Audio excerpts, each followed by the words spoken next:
Hey folks, Kilt-Man here. Kilt-Man, wearing the spirit of Scotland. Why? The spirit of fucking Scotland. And we've got a big unboxing to do today. A big unboxing.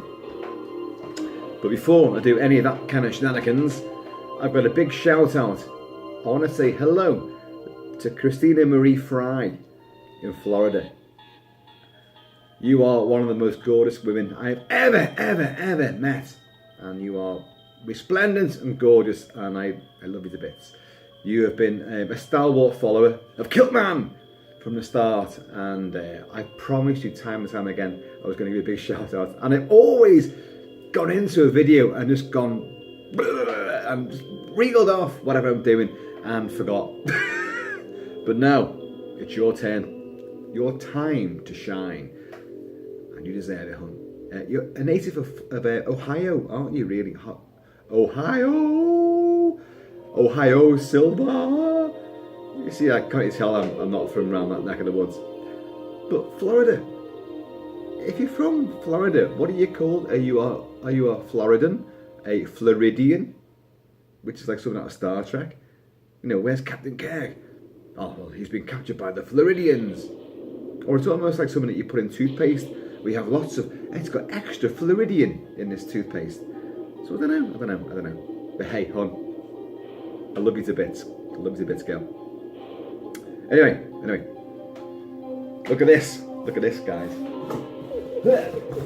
I've got to really, heft this big box over because, courtesy of, and you all know it, I'm going to hide my address, Mad About Horror, or like the masks and horror props and bits and bobs from horror movies, paraphernalia that I always go to in the UK. These guys get stuff to you within, pretty much, you order it, it's arrived. Oh shit, how quick was that? And this baby here, this box of 2 masks has been sitting here for, well, a couple of days now, and because, well, I just haven't had a chance to actually open it. So, because I want you guys to get the full, I open it and go, sort of effect. And I would have done it last night, but the Liverpool game was on. I had to watch that, and of course, and we won! Yes, we won, Jesus Christ. And what a good victory it was too. But I didn't really feel like opening these afterwards. So now, I'm gonna do it. So, without further ado, let's get the skiing do. You know this young chap. Regulars will know that this baby here has sliced open fingertips and done some other untold damage to yours truly.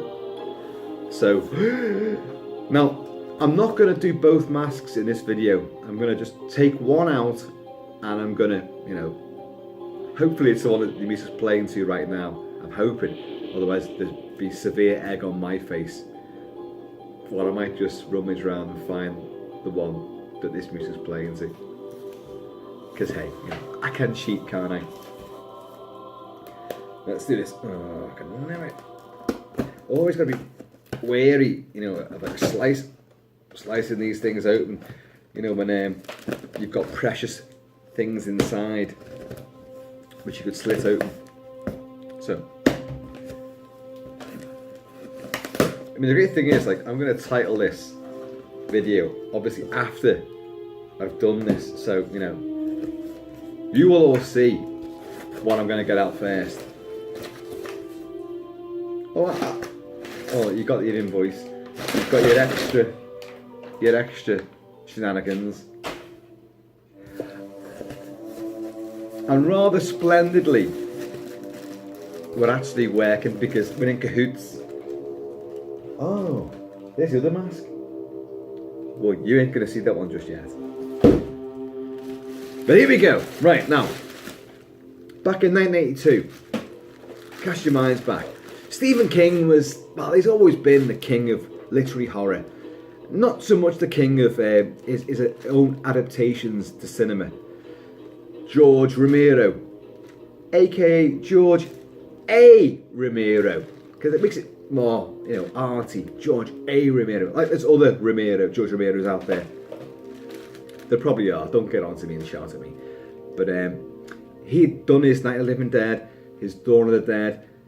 Day of the Dead was about to come out, but he'd done Night Riders and he'd done Martin as well. Great cult classic horror movies. Genre-busting, controversial movies which push the boundaries of gore and violence and, sociological satire and political sort of, one of them to the establishment. And they're tremendous movies, of course. It was obvious at some point that Stephen King, the stalwart of literary horror, was going to team up with George Romero, the king of the zombie, and gore, and, social satire. And they came up with Creepshow. Obviously, Stephen King wrote the screenplay. It was a series of vignettes with a bookending version of it, based on the old EC comics. And Tom Atkins, the great Tom Atkins, plays this cantankerous bastard of a father to this typical sort of teenage lad who's reading all the wrong things.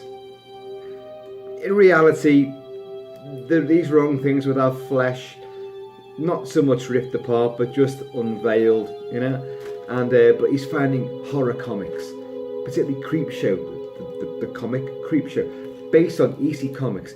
Bernie Wrightson and all these guys that did these horrendously gory, vivid, sort of, poetic justice sort of stories. Great, absolutely tremendous things they are. And so the idea was that this kid gets his comic books taken off him and he's not happy about it. So he gets a voodoo doll and he stabs basically his father to death. And that's the book ending, story. But inside those bookends are 5 great stories. Several, I call them absolute classics. Now, you may have seen a video I did a few months ago with Fluffy from the story called The Crate.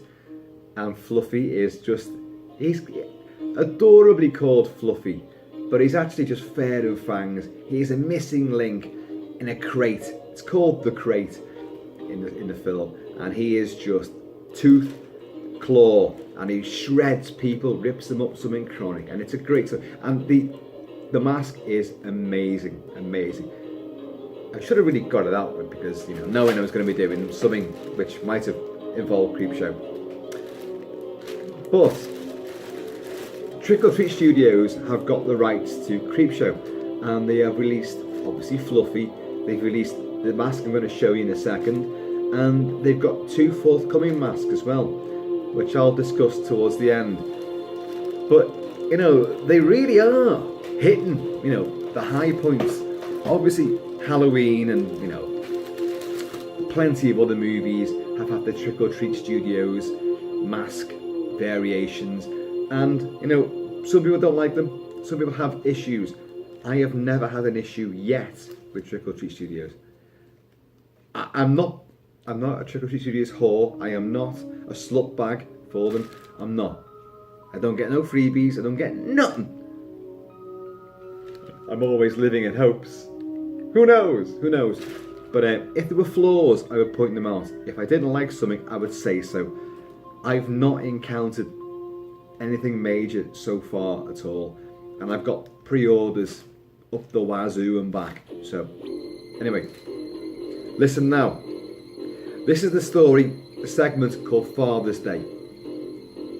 This cantankerous twat of a patriarch has been murdered by his daughter because I want my cake.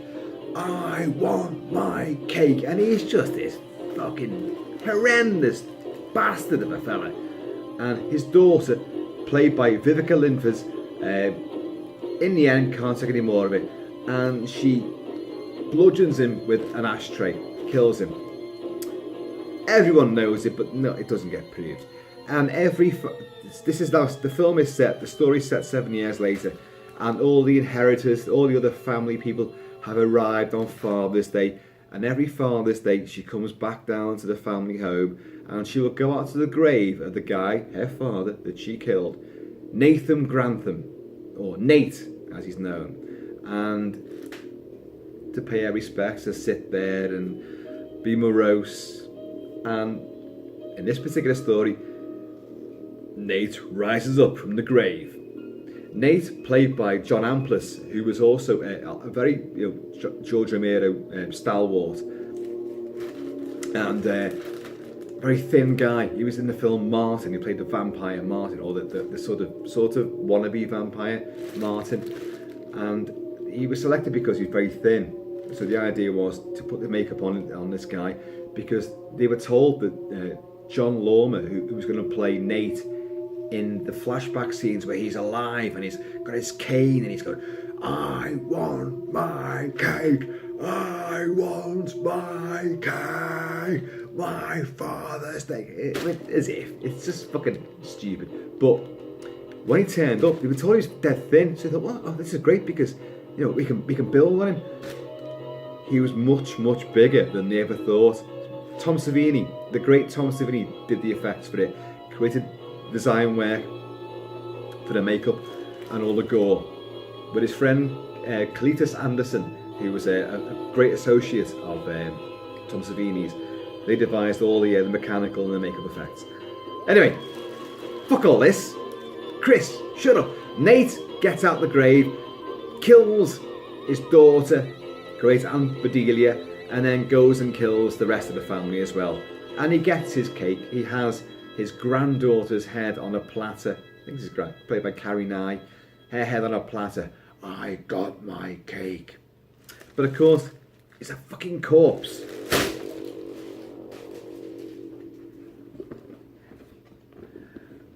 I've not seen this yet. Oh, Jesus Christ.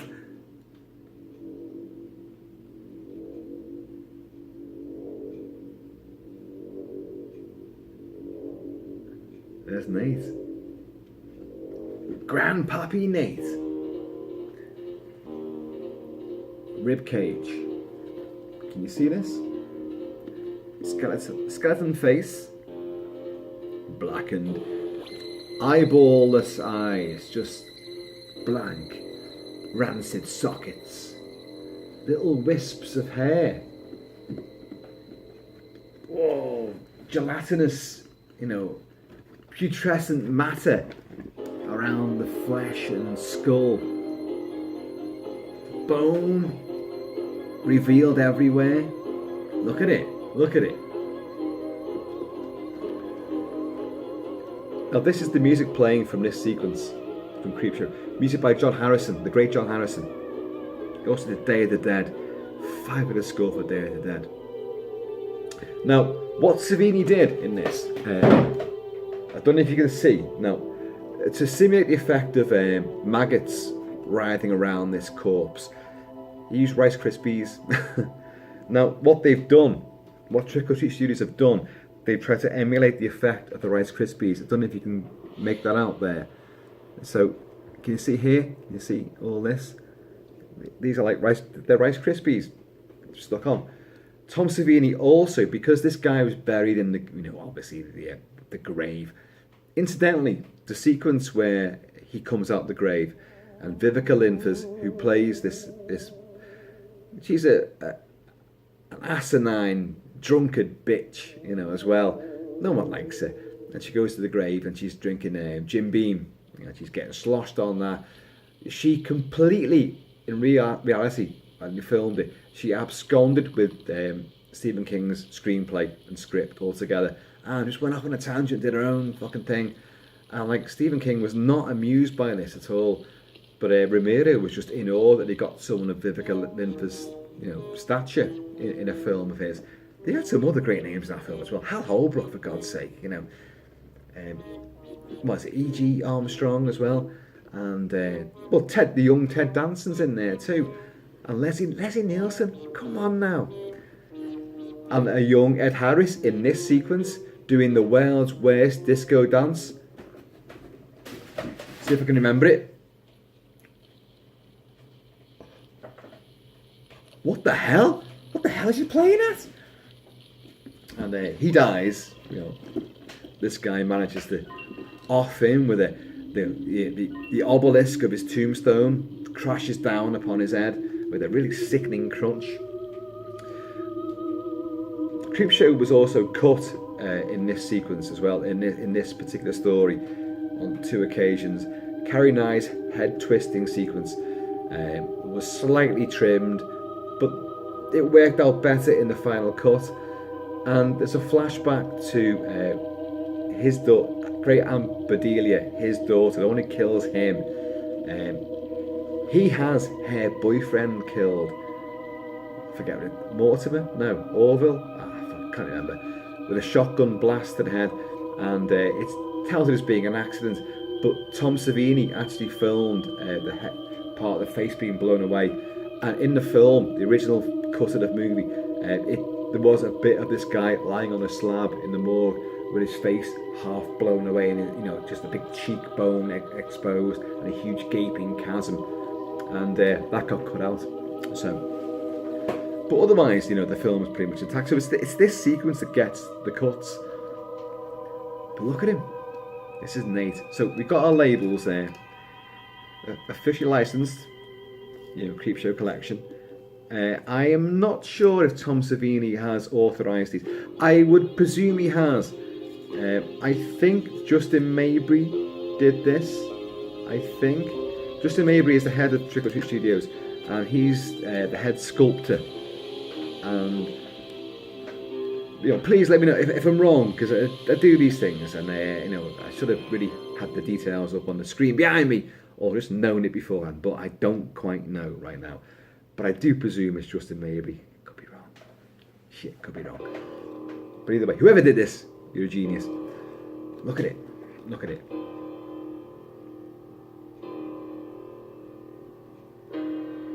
Tom Savini also went outside of the studio where he filmed this, and he dug up all like weeds and flowers and roots, and he stuck them on to the actual mask.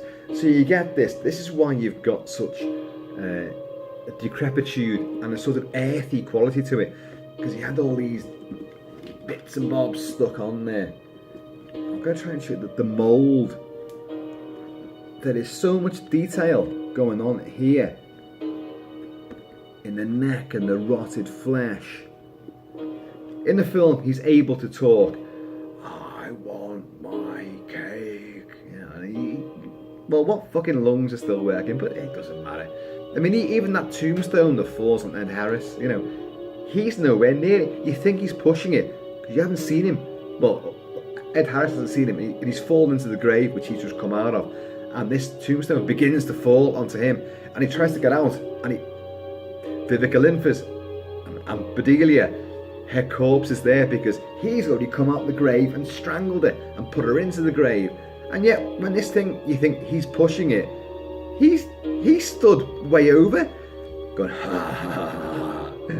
I'm like, so the supernatural quality, it doesn't. Does it really matter? At the end of the day, does it really matter? It's a horror film based on the style of EC Comics, which had loads and loads of bizarro atmospherics and supernatural qualities. Look at this. Look at the back. Look at the back of that. Look at the bonage. Look at the bonyage.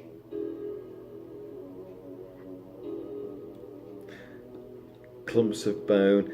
It's this rotted quality. My camera in this light is not picking it up, I'm sure, but it is a beauty to behold, an unearthly beauty, or rather a very earthy beauty. And you can see at the top of the head all these ripped up elements. You're peering in, and I love these little tufts of hair. I don't know if can you see the tufts of hair? They are there. And there's quite a few of them with little strands, and it's great. It's great. Do you know what it looks like as well? Do you remember in Alien Resurrection?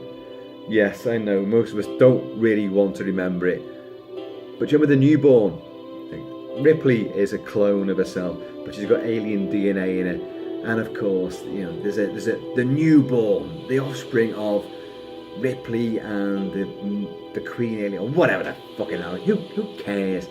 And it comes out with a great sound effect. Whoa, oh, and it's kind of like, mommy. But it does have a look of that. Take away the mold and just make it albino, and that's the look of the newborn in Alien Resurrection. So they ripped it off. They goddamn ripped it off. Okay, I'm gonna put it on because, again, this is, I'm looking for marks and signings from Trick or Treat Studios. There often is. There possibly is somewhere in it, but I can't find it.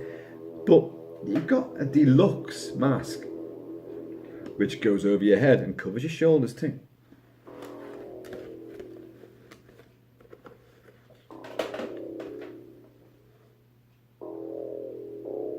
I want my cake. I want my Father's Day cake. Give me my cake.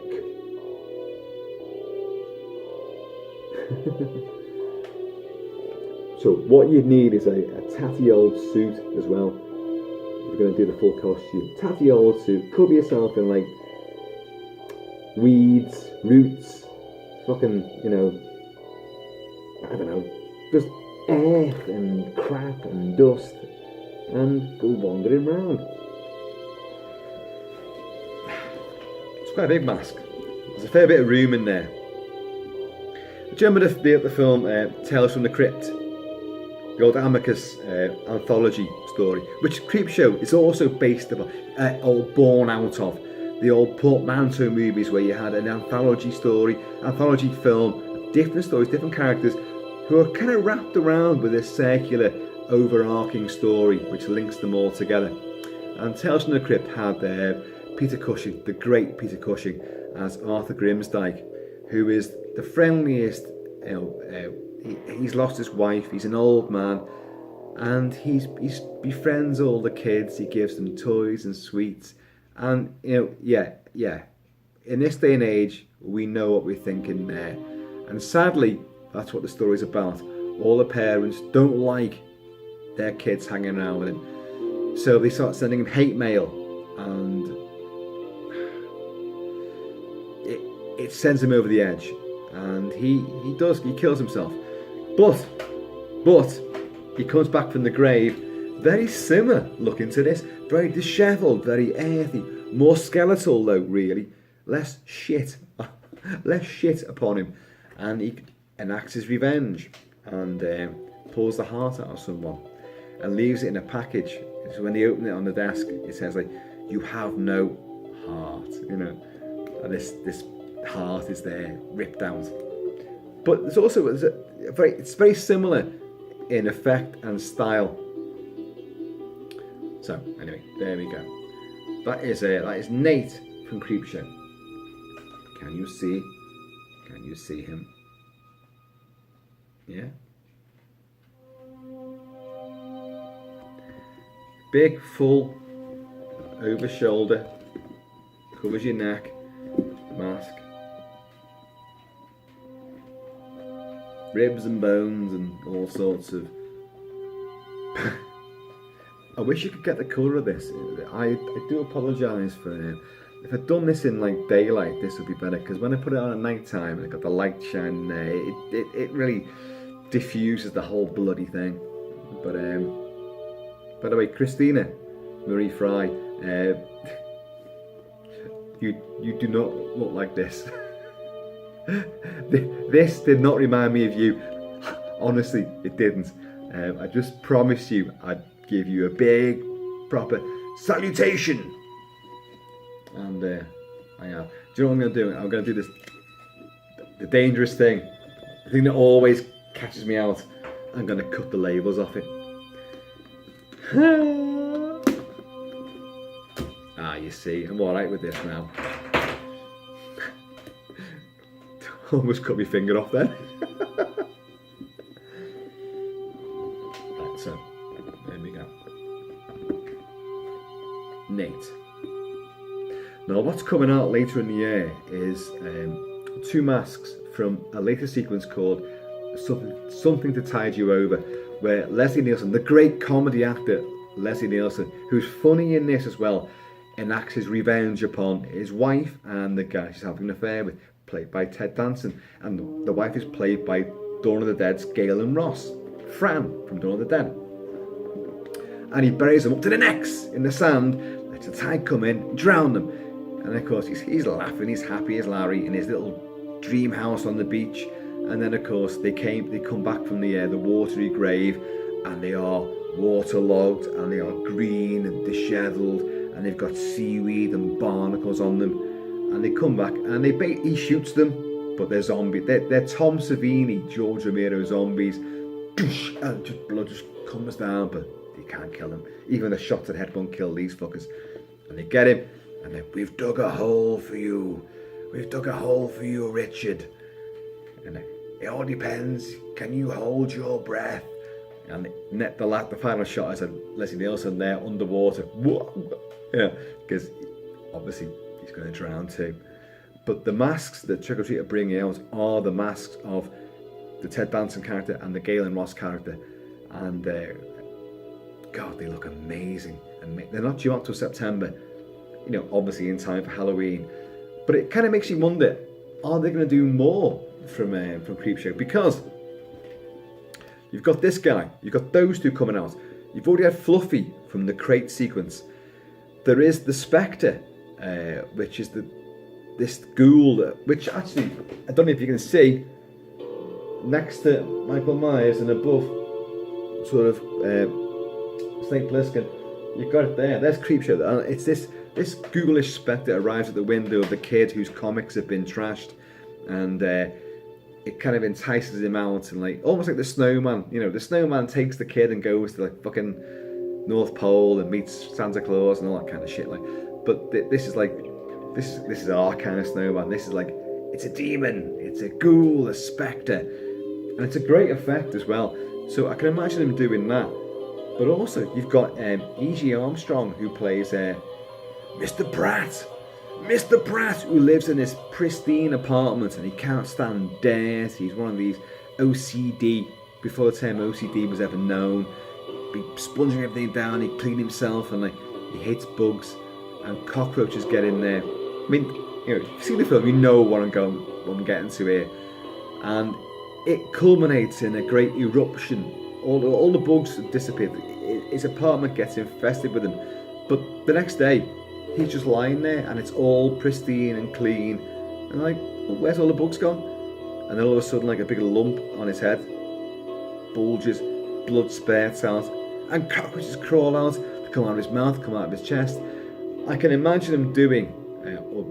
How cool would it be? How horrific would it be to have, the head of, Mr. Pratt with a big bulbous sack of blood and cockroaches tumbling out and they come out of his mouth. You could do it. They could do it. These guys, look at these. These guys can do fucking anything. They can do anything. And bear in mind, mass-produced mask, not tailor-made, not custom-made. This is made and put on the shelves and is shipped to anybody. You can buy it off the rack, and the quality is outstanding. And it is. It's that is thick latex. That the detail on it is impeccable. As I say, you've got these little wisps of hair. The detail on the teeth is fabulous. The ruptured nose, these eyeless, putrid sockets. Hang on. I'm going to stick my fingers through, but I can't find that. I can't find the holes. The bones and the recreation of the Rice Krispies, because that's what Tom Savini did to create the effect of maggots upon it and worms. He just stuck Rice Krispies on me, and they're all there. This putrid, bloody, horrendous, decomposed flesh, and all the striations and the bits and the sinews. They're all there. They're all there. In the film, you'll never see it in that kind of detail. You just won't. But that's Nate. That is Nate. He wants his cake. And it's that is great. Great. It's a great Nate. Look at this bone as well. Look at this. Yeah, it's tremendous. He's there. So let's get a bit more of before we go. A bit more of. Let's have a go. This is his music. No, let's go on to that.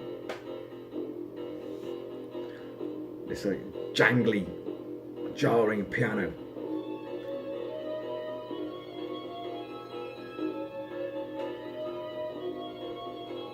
There's some great shots of him through this sort of graveyard at the back of the family house, the ancestral home, and you'll see this shambling figure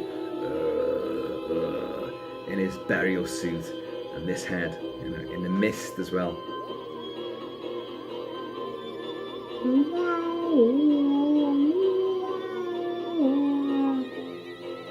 Brilliant! It's brilliant. Because then he invades the house and takes out all the other inheritors as well. Incidentally, that little copse of graves at the back of their house in Creepshow in this sequence is very similar, because my house backs up. Kilt-Man's castle backs onto a cemetery just out there, and there's a copse at the back there, just over our sort of the end of our garden back fence, the ramparts, and it's very, very similar to the little copse that his grave is in. His grave, by the way, was he had steps dug into it, and it was a little room they carved out, and he just literally walked up the steps, pulled back a cardboard or paper tarpaulin covered with roots and grass, and rose up. Looks great in the film, but dead easy to achieve as well. Anyway, folks, gonna have to go. Gonna run out in a second. So that's the first of your mask unboxings. So there we go. I'm gonna see you all later. I want my cake. I want my Father's Day cake. And Rice Krispies.